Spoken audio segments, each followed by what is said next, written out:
here we are again in London bass guitar. In the Hilton, darling. Oh yes. Nothing but the best for Morten. Now, we're staying down the road in this like little hovel. We're in sleeping bags pretty much, aren't we, guys?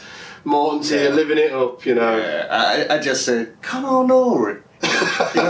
Get yourself comfortable. Get some, warm. We're going to be in the hot tub after this. It's gonna, yeah, fun times. Yes, a lot of champagne and I guess we're dreaming.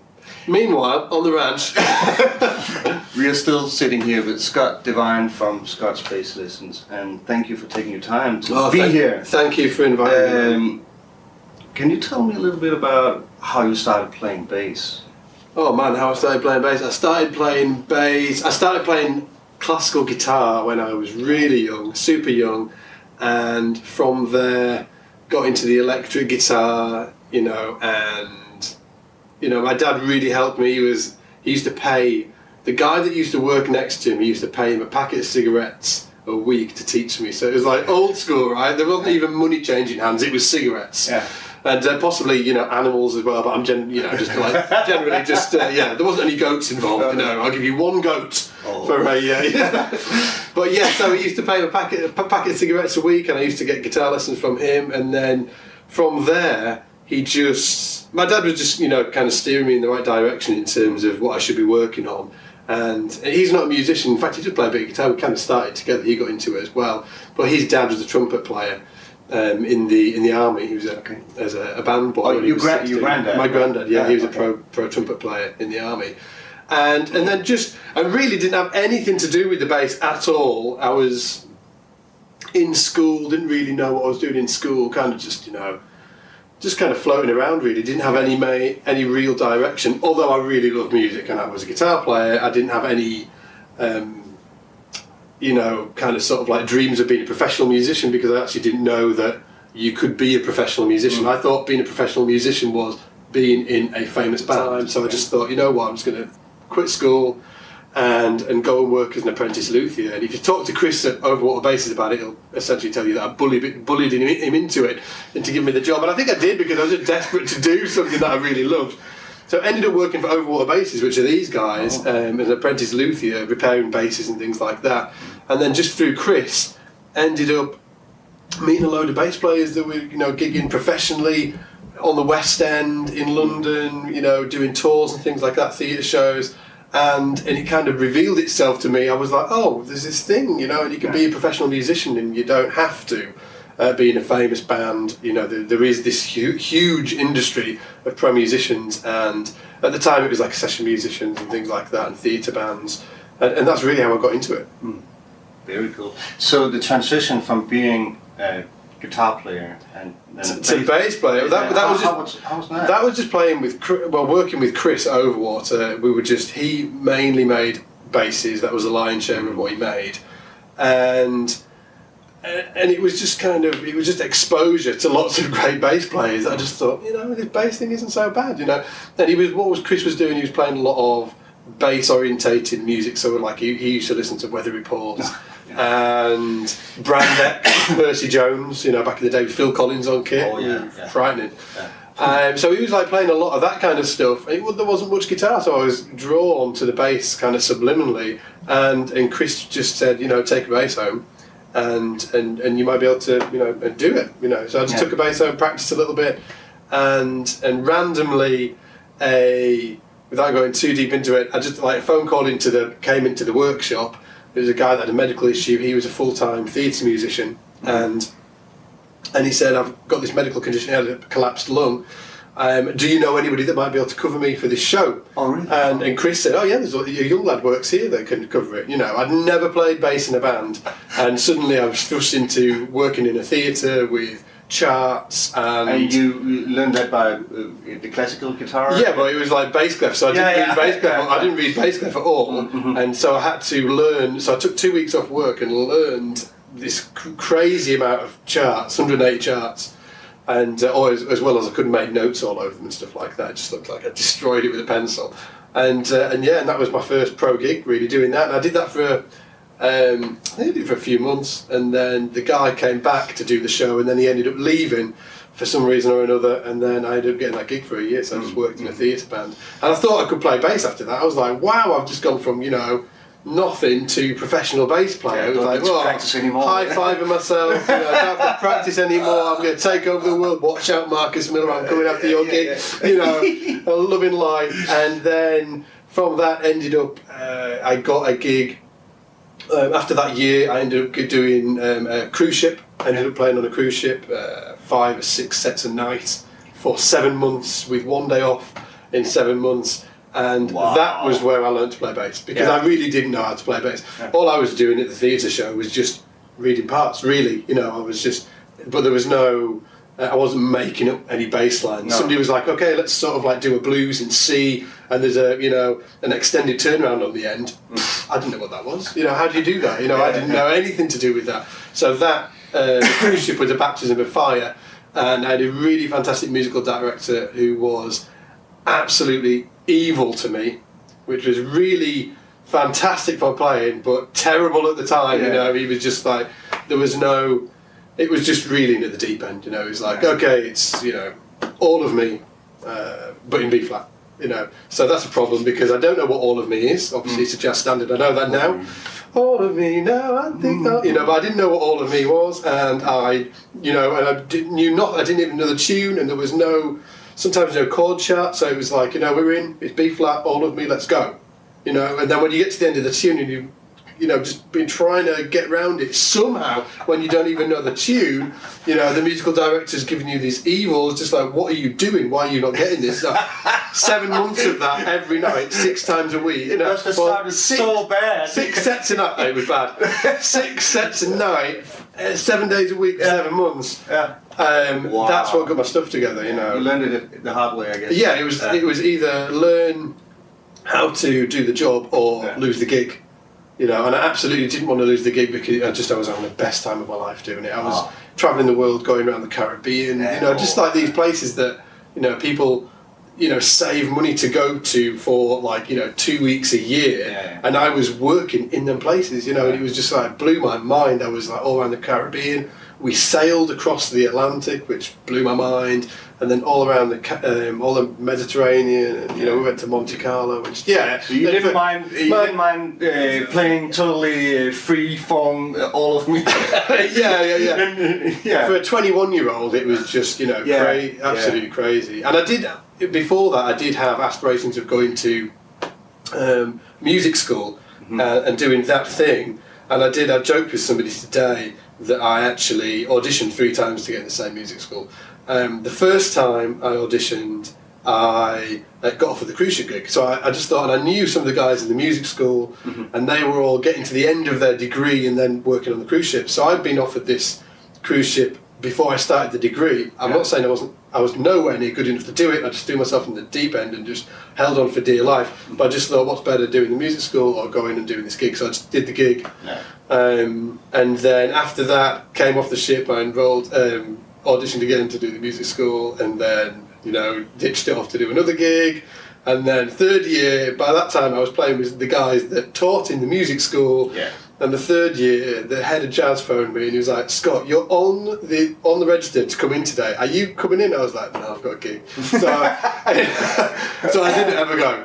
I actually did go and get a degree later on, when I was, just to sort of tick that box, really. I just, I wanted to maybe make my mum and dad proud or something, I don't know. But I've been gigging for 10 years or something, and then I went to, just did a year and did a degree. So speaking about learning, you obviously is Scott from Scott Bass Lesson. How did you come up with that idea, and how did you start this? It's really random. So I was suffering from focal dystonia. So I was playing, what I did was I was just a full-time musician, and I was touring theatre shows and musical directing for artists and stuff like that. And I started suffering from focal dystonia, which is why I wear these silly-looking things. But I didn't have these. I hadn't discovered these at the time. The neurologist essentially said, I got real bad tremors in my fingers and stuff like that. And the neurologist said, do you have any other skills that you can do? I was like, no, why? And he was like, because your professional musician days are over. And I was like, wow, mind blown, bad vibes.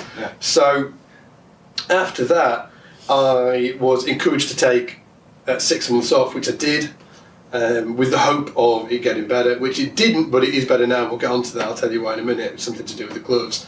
And in that time, I was just, messing around with crazy ideas of what to do with my life, because everything I'd done from the age of really 13, I started playing guitar, and then right through to the age of, whatever it was, like 32 or something like that, I'd only done music, so I didn't have any other skills at all. So I was really desperate I didn't really know what to do, and wasn't playing. And after about sort of 4.5 months or something like that, I just went, I'm picking up the bass and I'm playing. I'm watching people on YouTube. I'm not doing any gigs at this point, but I'm just, because I'd really been switched off from bass for a good 4 months, just to, because I think it's listening to bass and watching bass players on YouTube and not being able to play would have just driven me completely crazy. So I just completely cut off for 4 months, and then started getting back into it, watching great videos on YouTube, and I just started watching some lessons and just thought, and by this point I'd figured out that I could play for about 15 minutes without any symptoms at all. Okay.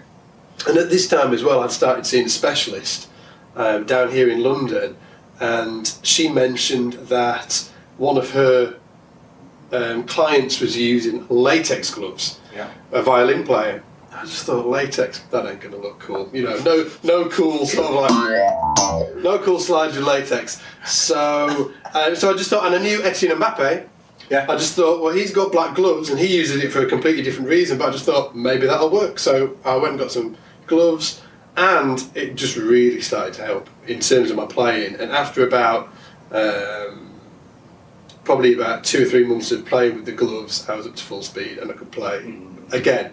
But what had happened in month 4 of not playing, started playing again, looking at people on YouTube, looking at the education available on YouTube, and there were some great lessons, by guys on YouTube, but what a lot of them weren't talking about is actually how music works, as in sort of like, here's a cool lick, end of video. What I really wanted to do is, here's a great lick, here's why it works harmonically, and here's how you can go and use it on not just this song, but in different songs. Yeah. So people sort of started to understand theory and harmony, but not in a typical educational sense where you mention theory to somebody and everybody's like, oh my god, I don't talk about theory. I don't want to know about theory. I really thought that I could teach people about harmony and theory in a real subliminal way that was still really fun for them. Yeah. But so they were getting a lot out of it, and teaching some cool licks as well along the way. And I think you're doing a great job. At least you're getting me to practice as well. Sometimes I come in and like, hey, why don't I play that? And it must be very rewarding. I saw a man coming up to you at the London Bass Guitar Show saying, you made me start playing bass, which I think is kind of like, yeah, wow, that's a big thing. Well, that was, in all honesty, that was one of the reasons why Scott's Bass Lessons really, I decided that it was just, I really needed to push it. Yeah. It was from a selfish reason, really, that I just, because I'd not played bass for, 4 months, and then started putting some lessons on, and the feedback I was getting back from the videos, and everybody was like, wow, this is really great. It made me feel great. I'd not played for 4 months, I was really down about sort of like bass and music in itself. And just getting them comments, I was just like, man, this feels amazing. So I just, I started hugging myself, and then just started running with it and doing, and that was 5 years ago, nearly 6 years ago, and then obviously fast forward to now, we've got like 260,000 subscribers, 270,000 subscribers on YouTube, 260,000 subscribers on Facebook, and 10,000. Over 10,000 members in the Academy at Scott's Bass Lessons. And the Academy is basically where if you watch the YouTube channel, it's kind of the tip of the iceberg. There's this whole underbelly where I've got guys like Steve Lawson and Damien Erskine and all these Ariane Kapp and Joe Hubbard and all these crazy Danny Mo Morris, Ed Friedland, all teaching through the Academy, live streaming every week to people around the world. And I just think that with technology nowadays, it's just an amazing gift to be able to give people that accessibility to bass players and educators of that stature. Because I can remember checking out Elaine Caron when I was 17 at a workshop, who's a fantastic French-Canadian bass player, And that changed my life. That one workshop, I just watched him talk and play for about an hour, changed my life. And I just thought, well, what happens if I can give people that experience, but on a mass level, so we can get the best bass educators in the world live streaming to, all these guys that want to take their bass playing to the next level. It must, what do you call that?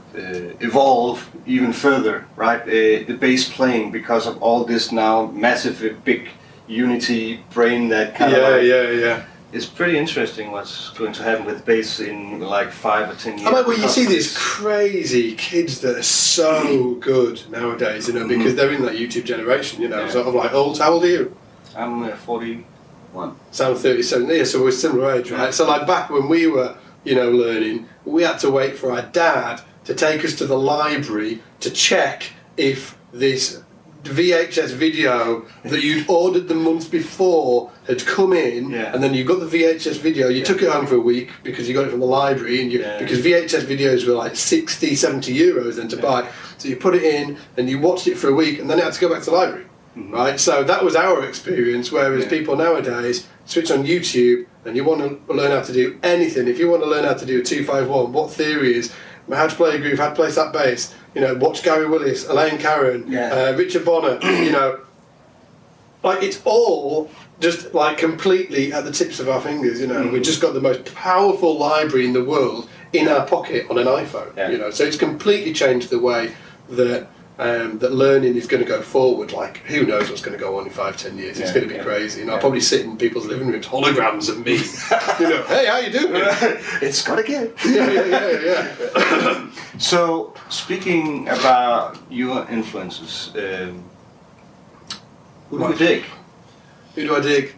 So, Scully Saracen was my first real main influence. He's an Icelandic bass player who lives in Brooklyn. No, he doesn't live in Brooklyn. He lives in Upper Manhattan, where he did when I went.